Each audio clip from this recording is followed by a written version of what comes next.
Praise the lord. దేవుని నామానికి మహిమ కలుగును గాక. ఎలా ఉన్నారు? బాగున్నారా? దేవుని వాక్యం ధ్యానిస్తున్నారా? ప్రతి దినము కూడా దేవుని వాక్యం ధ్యానించండి. ఈ రోజు మీకు ఒక ప్రత్యేకమైన విషయం చెప్పాలని నేను ఆశపడుతున్నాను. మనందరము కూడా యేసు క్రీస్తు ప్రభువారు ఆనాడు చేసినటువంటి అద్భుత కార్యాలు మన జీవితంలో కూడా చేయాలని ఆశపడుతున్నాడు. బైబిల్ గ్రంథం మొత్తంలో కూడా మనం చూసినట్లయితే 37 అద్భుత కార్యాలను మనం చూస్తున్నాం. ఒక్కొక్క అద్భుత కార్యాన్ని ధ్యానించబోతున్నాం.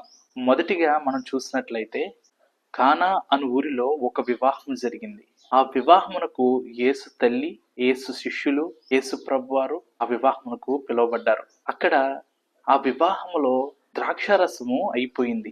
ద్రాక్షారసం అయిపోయినప్పుడు యేసు ప్రభు తల్లి వచ్చి యేసు ప్రభుని ఉంటుంది, అయ్యా వివాహంలో ద్రాక్షారసం అయిపోయింది, ఎంతో ఇబ్బందిగా ఉంది, నువ్వేమైనా చెయ్యి అని చెప్పినప్పుడు, అమ్మా నాతో నీకేమి పని, నా సమయము ఇంకా రాలేదని చెప్పి మరియ తల్లి అంటుంది, పరిచారకులను చూసి అయ్యా ఆయన చెప్పింది మీరు చేయండి అని చెప్పినప్పుడు యేసుప్రభు వారు ఖాళీగా ఉన్నటువంటి ఆ రాతి బాణలు నిండా నీళ్లతో నింపండి చెప్పినప్పుడు ద్రాక్షారసం అయిపోయినటువంటి ఆ రాతి బాణలు, ఆ ఖాళీగా ఉన్న రాతి బాణల్లో యేసుప్రభు వారి మాటను బట్టి వాళ్ళు అంచుల మట్టుకు నీళ్లతో నింపారు.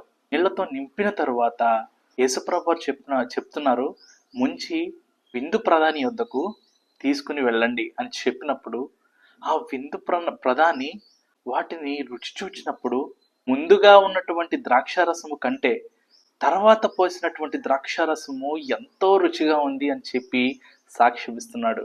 ప్రియమైన వారలారా, మనం చూసినట్లయితే యేసుప్రభు వారు చేసినటువంటి మొదటి అద్భుత కార్యము ఏదైనా ఉంది అంటే అది వివాహంలో యేసుప్రభు వారు చేసినటువంటి ఖాళీగా ఉన్న రాతి బాణల్లో నీటితో నింపి ద్రాక్షారసముగా మార్చినటువంటి అద్భుతము మన జీవితంలో కూడా చేయాలని ఆశపడుతున్నాడు. ఈ చిన్ని మాటలను దేవుడు దీవించునుగాక. ఆమేన్. అలాగే మరొక దినాన్న వారు చేసినటువంటి రెండవ అద్భుత కార్యాన్ని మనం ధ్యానిద్దాం. సిరీస్ని మీరు పూర్తిగా చూడాలనుకుంటున్నారా? అయితే కింద కనిపిస్తున్నటువంటి ఫాలో చేసి సబ్స్క్రైబ్ చేసి మీరు వెంబడించినట్లయితే యేసుప్రభు వారు చేసినటువంటి అద్భుత కార్యాలని మనము నేర్చుకుందాం. ఈ చిన్ని మాటలను దేవుడు దీవించునుగాక. ఆమేన్. God bless you.